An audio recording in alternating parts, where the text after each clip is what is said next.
नमस्कार, आपका स्वागत है न्यूज़ फ्रेम पर।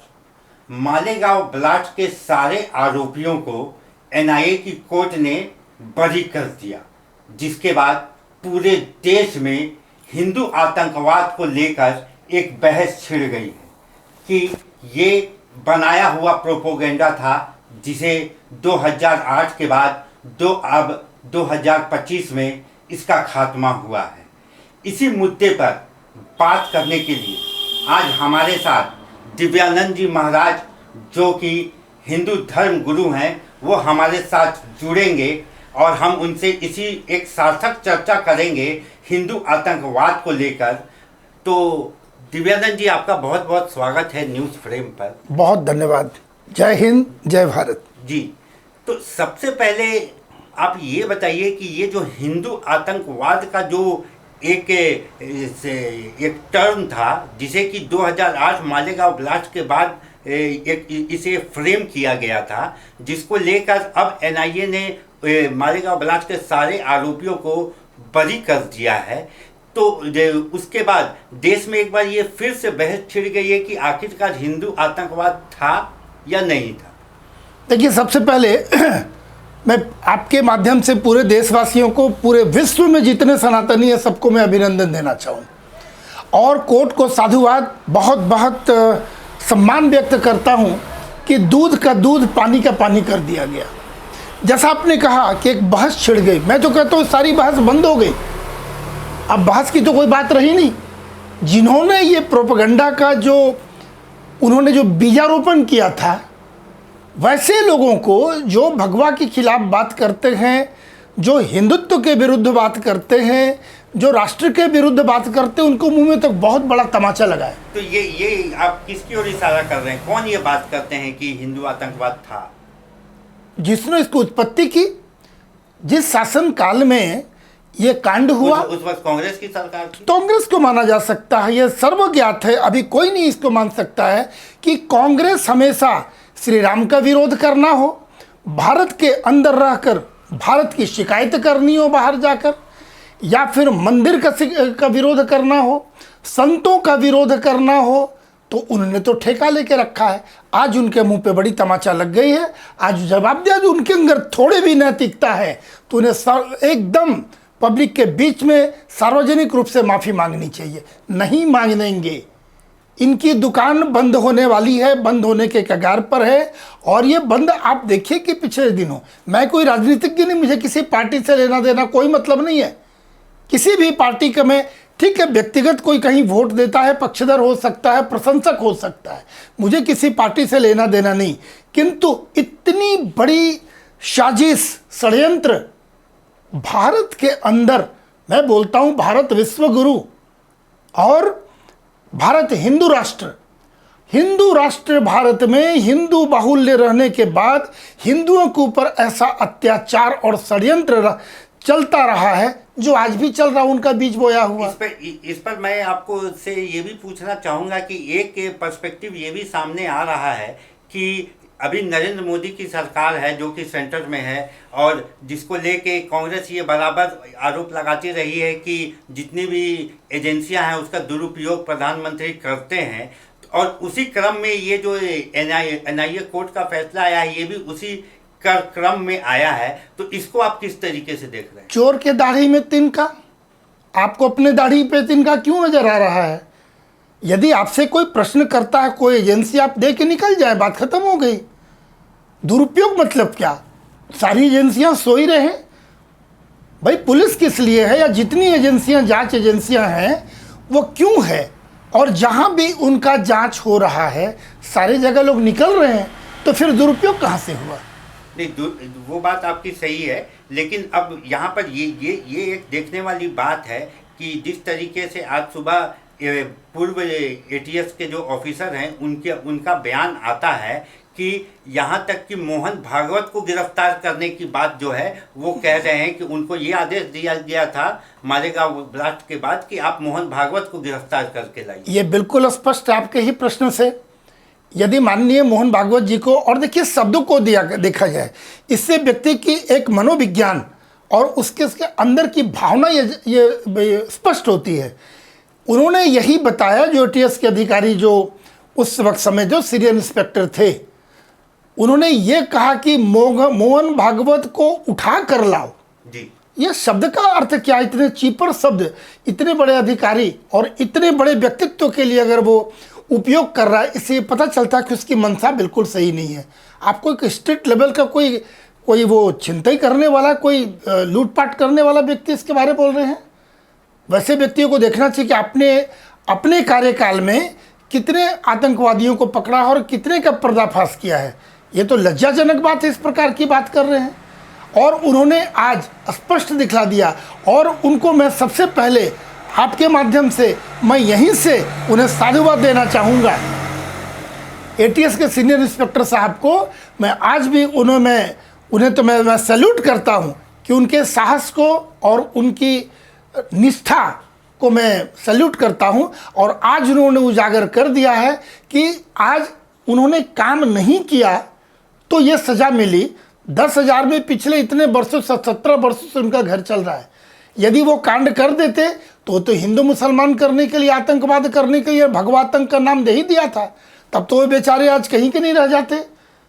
निष्ठापूर्वक कार्य करने के बाद उनको ये सज़ा मिली है और उनके रिटायरमेंट के बाद भी आज वो भुगत रहे हैं। ये बहुत बड़ा देश को देखने की बात है। ऐसा देखिए, 17 साल का समय बीत गया, तो आपको इसमें नहीं लगता कि 17 साल में जो कांग्रेस है उन्होंने कम से कम एक समुदाय को तो पोलराइज कर ही लिया, ये हिंदू आतंकवाद का जो सिनेरियो था उसे गढ़ के? देखिए, जिस समुदाय की बात कर रहे हैं उन्होंने देख लिया कि कांग्रेस उनको कुछ नहीं दिया है। लॉलीपॉप पकड़ाकर उनसे वोट बैंक की राजनीति करते रहे, उनकी एक बस मान के चला कि बस उनको तुष्टीकरण करते रहे। फाइनली आज देखिए, मैं खुल के बोल रहा हूँ, भारत के मुस्लिम वर्ग को देखिए, मुसलमानों को कांग्रेस ने कुछ भी नहीं किया, ठग के फुसला के रखा गया। आज उनके बच्चे देखिए जिस प्रकार से उनकी शिक्षा है, जो संस्कृति है, ये देन कांग्रेस की है, मैं समझता हूँ।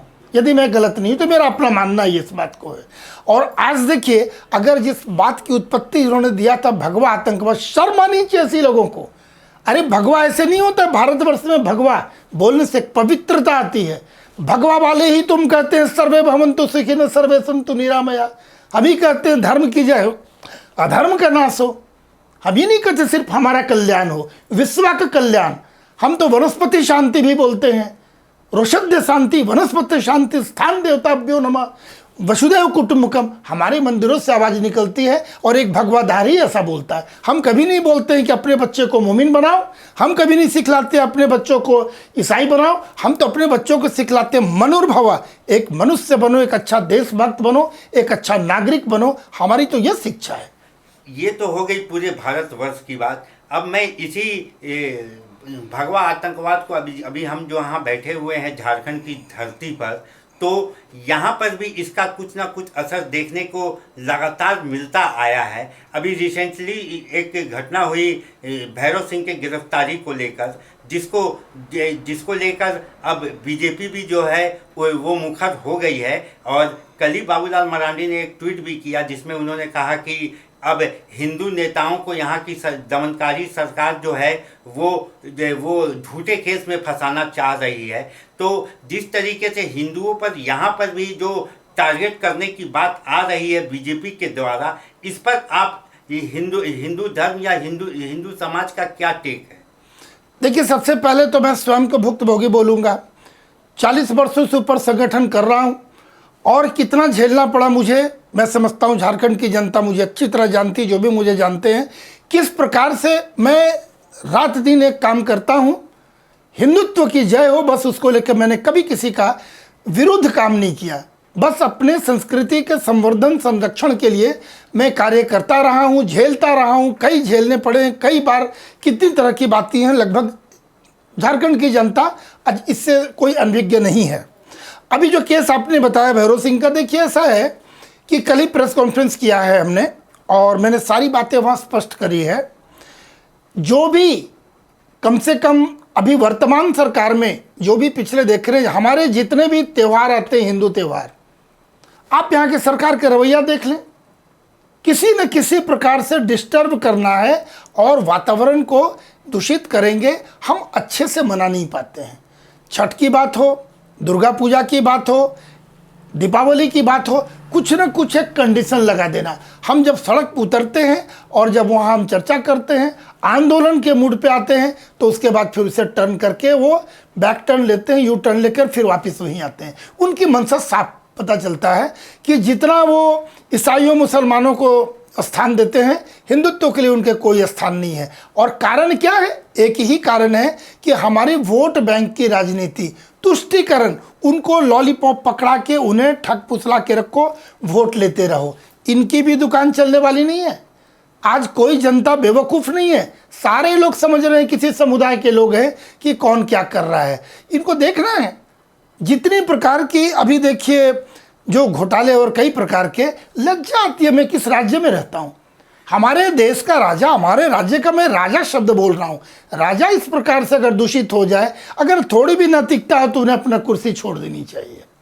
एक तरफ तो भैरव सिंह की गिरफ्तारी की बात हो गई, और दूसरी तरफ अगर मैं बात करूं तो जिस तरीके से आतंकवाद को लेकर बराबर ये खबरें आ रही हैं कि झारखंड की धरती पर वो धीरे धीरे पनप रहा है। अभी 2 दिन पहले ही खबर आई समा परवीन को लेकर, जिन्हें बेंगलोर से गिरफ्तार किया गया। उससे पहले भी धनबाद से उसके एक साथी को गिरफ्तार किया गया था। तो जिस तरीके से ये पूरा आतंकवाद जो है वो झारखंड की धरती पर वो पनपना शुरू हो गया है, इसको लेकर सरकार कितनी सचेत है?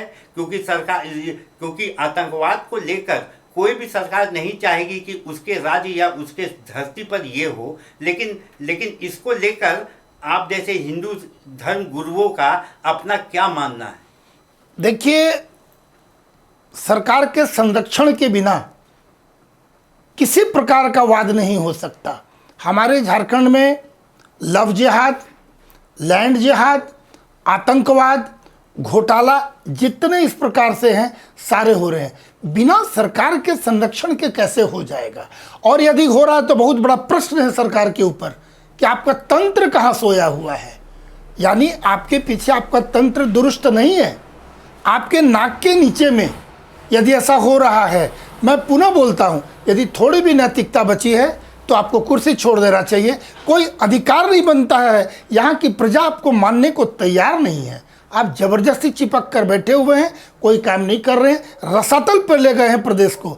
आज इतने वर्ष हो गए हैं, सेपरेशन हुआ है, कहाँ है? बाकी और राज्यों को देखे जो साथ में हुआ, उनकी स्थिति पर महंत जी, लेकिन जनता ने वोट देकर उनको कुर्सी पर बैठाया है। ठीक है, जनता बड़ी भोली होती है। जनता दे दिया, एक अवसर दिया, आपने उस अवसर को क्या आपने रिटर्न दिया?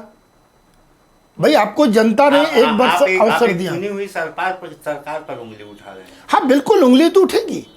यदि सरकार को एक विश्वास पे यहाँ की जनता लाई, मैं भी जनता हूँ, लेकिन मेरी भी कुछ आशा है कि हम राज्य से क्या आशा करते हैं। कोई लोग सुरक्षित नहीं है, छोटी छोटी जो समस्या है दिनचर्या वो सही नहीं है, उंगली तो उठेगी। भाई उंगली लोकतंत्र, हम उंगली उठाएंगे। आपको उत्तर देना है, आप दें, आप करके दिखाएं, प्रसन्न करें अपनी प्रजा को। जिस राज्य की प्रजा अगर प्रसन्न नहीं है तो वो राजा तो फिर ऐसे ही, उसे तो फिर जनता की तरफ से वो उसे तो रिपोर्ट कार्ड में उसका सही रिपोर्ट नहीं मिल रहा है। जी, तो ये थे, आपका बहुत बहुत शुक्रिया हमारे साथ जुड़ने के लिए दिव्यानंद जी। तो ये थे दिव्यानंद जी महाराज, जिन्होंने अब बेबाकी से अपनी सारी बात हमारे सामने रखी। और जैसा कि इनका मानना है कि सरकार जो है वही जिम्मेवार है, या मालेगांव की सरकार हो, या फिर भैरव सिंह की गिरफ्तारी की बात हो, या झारखंड में पनपते हुए आतंकवाद की बात हो। अभी के लिए बस इतना ही। आप देखते रहिए न्यूज़ फ्रंट, और अपने सुझाव हमारे कमेंट बॉक्स पर जरूर दें।